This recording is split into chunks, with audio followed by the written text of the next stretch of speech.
Good morning, ladies and gentlemen. We're going to go ahead and do our review for our trig graphing quiz we're going to have in a couple days. First thing, this is just kind of an analyze what does everything do. So if your equation looks like this, I want you to be able to tell me what A does, what B does, what this H does, and what K does. So I've got it all in Desmos. Let's talk about it. Here's Desmos. First thing, sine and cosine both follow the same pattern. So I have both here. But let's start off with A. A is the number out front. You can tell because it's being multiplied by the function. A affects the amplitude. The amplitude is the distance from the middle to the peaks and the valleys. So right now it's 1, and you can see that the highest point here is 1. If I make it bigger, it stretches it out. So if I make it 2, now the amplitude is 2. So from the middle to the top is 2, from the middle to the bottom is 2. That's the first thing. That's called amplitude. B is this number outside of x minus h, or if there's no x minus h, it'll just be b times x. When you make b bigger, watch what happens to your sine function. Right now, look at the period. The period is from 0 to 2 pi. It takes 2 pi radians to go one complete cycle, and then it starts over. But when I make b, let's say 2, what happens now is the period is half of what it once was. So it only takes pi radians to go one complete cycle. The way we figure that out is we use the formula 2 pi over b, and that'll tell you the period. So A is the amplitude. B helps you find the period. It's 2 pi divided by b. So in this example, I did 2 pi divided by 2. 2 pi divided by 2 is just pi. So the period is now 0 to pi. I could also make it, let's say, like 4, and then you got 2 pi divided by 4. That's the period will be pi over 2. So you can see it's a lot faster. If you stretch it out the other way, 2 pi divided by 1/2, that actually stretches it, and now the period is 4 pi, because 2 pi times, when you do copy, change, flip, 2 pi times 2 is 4 pi. So B affects the period. Let's start with K now. K is a little bit easier to spot. So let's do K. If I change K, watch what happens. So right now we have a point at 0, 0. When I change, oh, that's H. When I change K, it moves the whole function up and down.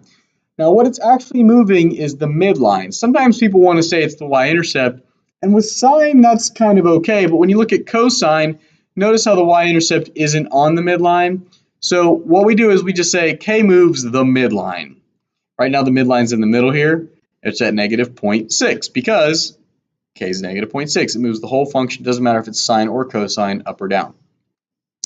And the last one is H. H is sometimes really tough to spot. H is tough to spot, but what it's moving is this point right here. So watch what happens when I move this point and every other point along with it. It moves it to the right when you subtract, and it moves it to the left when you add. So when I make K 0 or H 0, it doesn't move left or right. This is called a phase shift. So what we'll do is we'll say H moves it left and right, and K moves it up, down. And it really is moving the midline up and down. Okay, that's just what everything does. Let's actually graph a couple, and we'll see if this stuff makes sense. So let's try and graph some now. First thing is negative 3 times the sine of x. So you have 3 on the outside. That is going to affect the amplitude. The amplitude is 3. The fact that it's negative doesn't really matter as far as amplitude is concerned, because amplitude is a distance, so we always say it's positive. Amplitude is distance from the midline. There's no vertical shift here, so that means you're going to go above and below the midline 3. We're going to just be up and down inside here. The period is supposed to be 2 pi, and in this problem, there's not a coefficient in front of x, so you can say 2 pi divided by 1. That means the period is 2 pi. So I'm going to put my 4 tick marks on the x-axis, and I know that I'm going to end at 2 pi. Just as a little refresher, the way you figure out what each tick mark is worth is you take the period, here it's 2 pi, and you divide it by 4. Now you can reduce that fraction to pi over 2. That means we are counting by pi over 2. 1 pi over 2, 2 pi over 2, 3 pi over 2. I'll write that out. 1 pi over 2, 2 pi over 2, 3 pi over 2, 4 pi over 2. That's what each tick mark is. So which ones reduce? That doesn't reduce. 2 pi over 2 is pi. 3 pi over 2 doesn't reduce. And 4 pi over 2, 4 over 2 is 2 whole. So now I have my x-axis labeled, I have my y-axis labeled, I just got to remember to draw it. It's a sine function, so normally sine looks like that, but since it's negative, it's going to start at the midline and it's going to go to the bottom first. And it looks like this. And when you draw it, you want these to be smooth curves, as smooth as you can make them. There's never any straight segments there. That's pretty good. Okay, there's the first one. Not that bad. Try another one. Okay, we have 2 plus. So that 2 is being added. That's the giveaway. That means this is a vertical shift. So the whole function is going to move up 2. The midline is going to move up 2. Let's call the midline now 2. This, instead of 0, it's not the x-axis anymore. It's y equals 2. We also have an amplitude of 3. So the amplitude is 3. I can tell that because it's being multiplied. That means we need to go 3 above and 3 below, but it's not on 0, so 3 above 2 is 5, and 3 below 2 is -1. Now let's put our 4 tick marks. The period's supposed to be 2 pi. Again, there's not a coefficient, so it's still 2 pi. That means these are going to be the same as the last problem. And since this is a cosine function, I start above the midline, and then I go down to the midline, back to the midline, and up. And I think it helps to visualize it's doing that. So when you draw it, you want to kind of have that turnaround. And it's one of these. I kind of missed that guy right there. But watch this. There we go. Nailed it. Okay? Right there. So there's a cosine curve. Remember, cosine starts at the top. That's probably the most common mistake people make.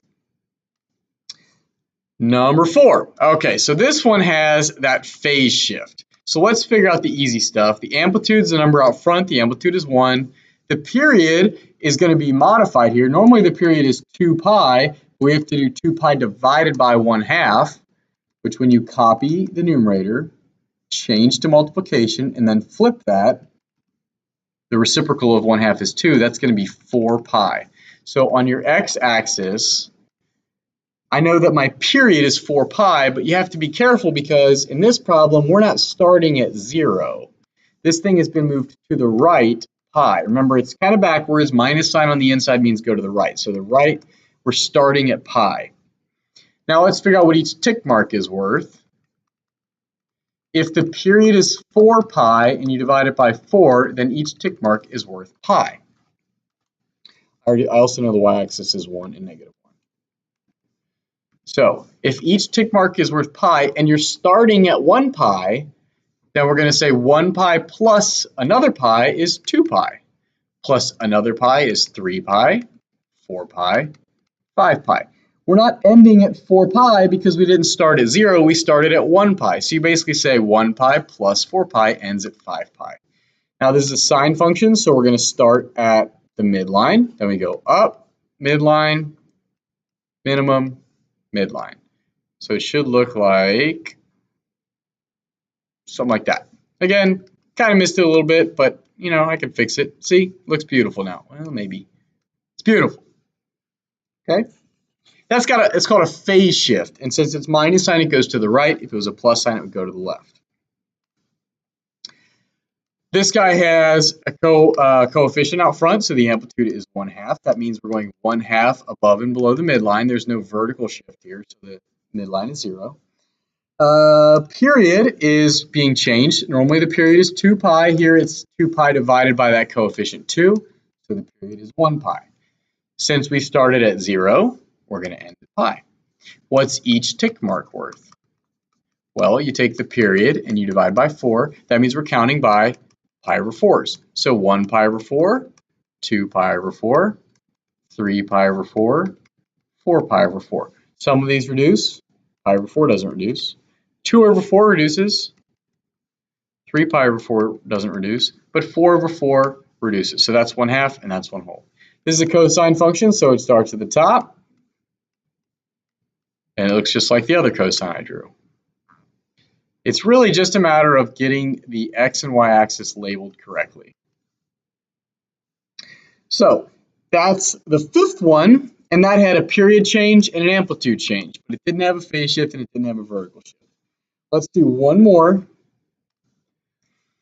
-2, okay, so the amplitude is 2, it's just going to be upside down. So instead of looking like that, cosine is going to start at the bottom and look like that. The period is supposed to be 2 pi, but in this problem we have a coefficient, so 2 pi over 3. All right, this is going to be a little trickier. The fractions are a little harder, but we're ending at 2 pi over 3, and the amplitude is 2 above and below. So now what we need to do is we need to figure out what the x-axis is. So we're going to say, what is each tick mark worth?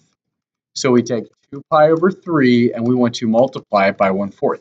That's the same as dividing by 4. So 2 pi times 1 is 2 pi, 3 times 4 is 12, and that reduces to 2 over 12 is 1 over 6. So we're counting by pi over 6. This is 1 pi over 6, 2 pi over 6, 3 pi over 6, 4 pi over 6, and some of these reduce. So 1 pi over 6 doesn't reduce. 2 pi over 6, 2 over 6 is 1 over 3. 3 over 6 is 1 over 2. And 4 over 6 is 2 over 3. So now that I've got it drawn, or at least labeled, now I got to actually draw the cosine function, but again, it's negative. So you start down here at the bottom because it's upside down, and then you work your way up. And again, it's cosine, so it's turning around. Try and visualize that when you draw it. It makes it easier. You got reflection points here, and it looks something like that. There we go. Okay, so you need to be able to quickly identify the amplitude, the period, any vertical shifts, and any horizontal shifts. And if you can do that, you should be pretty good. So good luck on your quiz, and have a good day.